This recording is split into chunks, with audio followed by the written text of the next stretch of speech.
우리가 이제 사순절의 기간을 보낸 지가 한참 되어가고 있습니다. 물론 이 사순절에 우리가 안타깝게도 함께 모이지 못해서 뭔가 사순절 같은 느낌과 또 그런 마음들을 함께 나눌 수 없지만, 우리가 이 시간들을 통해서 예수 그리스도의 고난과 그리고 죽으심, 부활까지 함께 기억하며 나아가는 시간들이 되시기를 간절히 바랍니다. 끝까지 이 시간들을 낭비하지 마시고 사순절에 맞는 삶을 살아가시기를 간절히 바랍니다.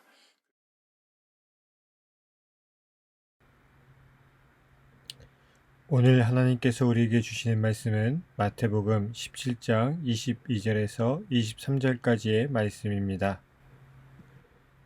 갈릴리에 모일 때에 예수께서 제자들에게 이르시되 인자가 장차 사람들의 손에 넘겨져 죽임을 당하고 제3일에 살아나리라 하시니 제자들이 매우 근심하더라.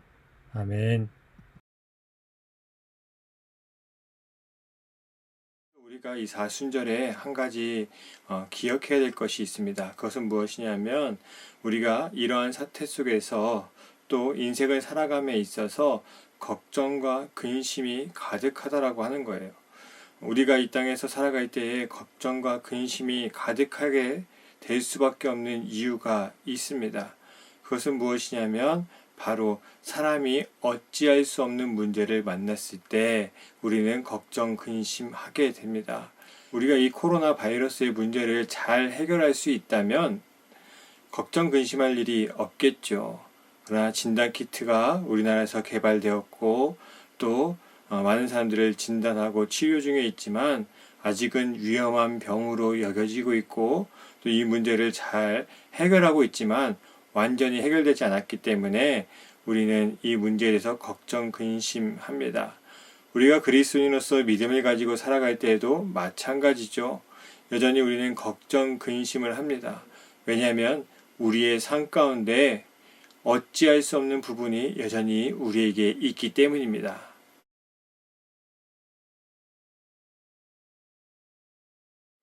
오늘 우리가 본 말씀을 함께 이야기를 나눠보도록 하겠습니다. 오늘의 말씀을 보게 되면 예수님께서 이제 사람들에게 잡혀가서 이제 고난을 당하고 죽음을 당하신다. 그리고 3일 후에 다시 살아날 것이다 라고 하는 것을 말씀하셨습니다.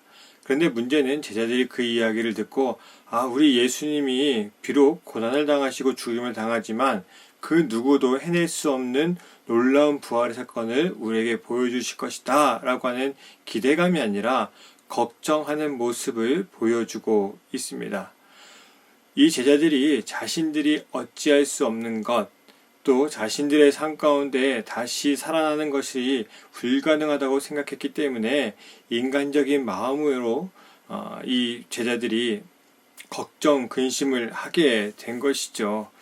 결국은 이 문제에 대해서 우리가 어떻게 바라봐야 될까라고 하는 문제가 생기게 됩니다. 예수님의 제자들조차도 예수님께서 죽으신 다음에 다시 부활하신다는 이야기를 들었을 때에 걱정, 근심하는 모습을 보여주고 있기에 오늘날 이 땅에서 믿음을 가지고 살아가는 그리스도인들은 어떠한 모습을 가져야 될지 다시 한번 돌아볼 수 있어야 되는 것이죠. 오늘 우리가 읽지 않았지만 17장 앞부분의 내용을 보게 되면 성경의 표현대로 하자면 예수님이 제자들과 높은 산에 올라가게 되었고 그곳에서 하나님과 모세와 엘리야를 만나는 장면이 기록이 되어 있습니다. 그곳에서 하나님께서 이 예수님에 대해서 나의 사랑하는 아들이다. 그리고 내가 기뻐하는 자다. 그러니 그의 말을 들어라 라고 하는 말씀을 제자들에게 들려주었을 때에 제자들이 그 음성을 듣고 심히 두려워하였다라고 6절에 기록하고 있습니다. 이 심히 두려워했다라고 하는 말은 경외했다라고 하는 말인데 곧 하나님을 믿고 하나님을 찬양하는 일이었지만 한편으로는 굉장히 두려워하는 마음이 있었다라고 하는 것을 분명하게 기록해 주고 있습니다.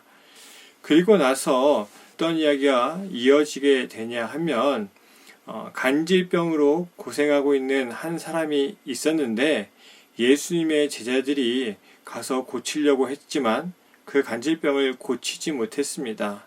그때 예수님께서 그 유명한 말씀을 하시게 되는데 너희에게 겨자씨만한 믿음만 있으면 산에게 명하여 이 산에서 저 산으로 갈 수 있도록 옮길 수 있었을 것이다 라고 하는 말씀을 하세요. 사실 우리가 믿음이라고 하는 것을 이야기할 때에 믿음이 크다 작다라고 하는 것은 쉽게 이야기할 수 있는 부분은 아닙니다. 저는 사실 그보다는 우리의 믿음이 있느냐 없느냐라고 하는 부분으로 나누어야 된다고 생각을 하는데, 믿음이라고 하는 것이 겨자씨만한 믿음, 굉장히 작은 믿음을 뜻하는 말이겠죠. 근데 그 믿음이 있느냐 없느냐에 따라서 나누어진다는 거예요. 결국은 큰 믿음이 있어서 산을 옮길 만한 믿음이다 라고 이야기하는 것이 아니라 믿음이 있었기 때문에 그 산을 옮길 수 있는 능력을 갖게 된다라고 하는 말씀인 것이죠. 그러니까 믿음을 가지고 있으면 우리가 못할 것이 없다라고 하는 말씀을 전해주고 계시는 겁니다. 그러니 우리가 이 땅에서 살아갈 때에 두려워하지 않고 근심하지 않고 살아갈 수 있는 이유는 바로 하나님께서 우리에게 주신 믿음을 가지고 있으면 그 하나님께서 죽은 자를 다시 살리시는 놀라운 능력을 행하실 수 있는 분이라고 하는 것을 정말 믿고 있다면, 그 믿음이 정말 우리에게 있다면 우리는 이 땅에서 걱정 근심하지 않고 살아갈 수 있게 됩니다. 적어도 우리의 삶 가운데 그러한 걱정 근심 때문에 인생을 낭비하는 것은 참 어리석고 참으로 안 될 일일 겁니다. 그러니 우리에게 다시 한번 질문해 봐야 될 것은 무엇이냐면, 우리에게 정말 믿음이 있느냐 없느냐라고 하는 거죠. 그래서 예수님께서 내가 죽은 자 가운데서 다시 살아날 것이다 라고 하는 말씀을 했을 때에 이 제자들은 그 말씀을 듣고 정말 예수님이 죽으러 가는구나, 정말 살아날 수 있을까? 그 믿음이 없었으니까 제자들에게는 그것이 근심의 말이 될 수밖에 없었습니다.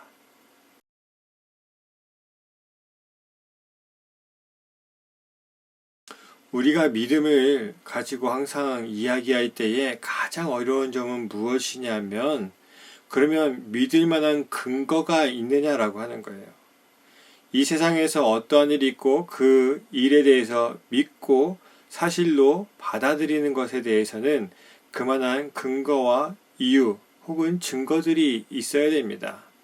그럼 오늘날 우리가 이 땅에서 근심하지 않고 세상을 살아가야 되는데, 그럼 우리가 그만한 믿음을 가질 만한 뭔가 이유와 근거가 우리에게 있느냐라고 하는 거죠. 특히 지금의 사태를 보게 되면 교회가 어렵습니다. 교인의 수가 줄어가고 있습니다. 문 닫는 교회가 많이 있습니다. 를 넘어서서 코로나 바이러스 때문에 있는 교회도 함께 모이지 못하는 어려움을 가지고 있습니다. 그때 우리에게는 사실 좌절감과 실망감이 있을 수 있습니다.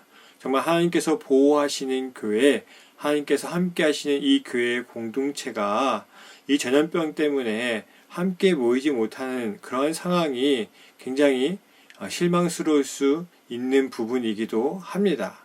그런데 하나님께서는 우리에게 끊임없이 놀라운 역사들을 행하시고 보여주십니다. 왜냐하면 믿는 자들이 실족하지 않게 하기 위해서 그렇게 하십니다. 26절에서 27절에 보게 되면 예수님과 베드로가 이제 성전세를 받으러 다니는 사람들에게 성전세를 내라고 하는 독촉의 이야기를 듣게 돼요. 그리고 나서 예수님께서 어떠한 조치를 취하시냐라고 한다면, 물고기 한 마리를 잡으면 그 안에 한 세겔이 있을 것이다. 그것을 갖다 주어라 라고 말씀하십니다. 이것은 무엇이냐 하면, 하나님께서는 무작정 우리에게 믿으라고 혹은 너희들이 끝까지 인내만 하라고 말씀하시는 분이 아닙니다. 하나님께서는 오늘 우리가 이 땅에 살아갈 때에 분명히 믿음을 가지고 하나님의 놀라운 역사를 바라보며 살아갈 수 있도록 도우십니다. 여러분, 우리나라가 지금 확진자가 너무나도 많다라고 이야기하지만 다른 나라들은 확진자를 찾지도 못하고 있습니다. 또 많은 사람들이 노력하고 또 헌신하면서 또 개개인들까지 자가격리를 하고 있으면서 이 전염병을 어떻게든 저지해 보려고 노력하고 조금은 나아지는 모습을 이제 보여주고 있습니다. 그렇다면 우리가 이 문제에 대해서 어떻게 생각해야 될까요? 믿음을 가지고 있는 자들은 이 사태를 보게 되면서 우리가 예배도 드릴 수 없는 그러한 상황이 되어서가 아니라 이러한 상황 속에서도 살아갈 길을 열어주시고 많은 사람들을 함께 힘을 모아 이 땅의 생명들을 살리게 하시는 하나님을 바라볼 수 있어야 되는 겁니다. 그래야 우리가 지금 이렇게 예배드릴 수밖에 없는 어려운 상황이지만 하나님께서는 분명히 우리를 구원하신다라고 하는 믿음을 가져갈 수 있게 되는 거죠. 여러분이 살아가는 삶 가운데서도 마찬가지입니다. 하나님께서는 끊임없이 우리에게 은혜를 베풀어 주시고 또 단순히 우리가 인내만 하게 하는 것이 아니라 인내할 수 있도록 도우시는 놀라운 은혜를 우리에게 보여주시고 행하십니다. 그렇기 때문에 오늘 우리가 이 땅에서 살아갈 때에 막연하게 예수님이 이제 죽음을 맞이한다 그리고 부활하신다라고 하는 이야기를 들었을 때에 제자들처럼 실망하는 것이 아니라 오늘 하나님께서 나에게 주실 놀라운 구원의 역사들 인내할 수 있도록 나의 손을 붙잡아 주시고 나의 삶을 바꿔가시는 그 하나님을 만날 수 있도록 그 믿음을 가지고 오늘도 살아가시기를 간절히 바랍니다.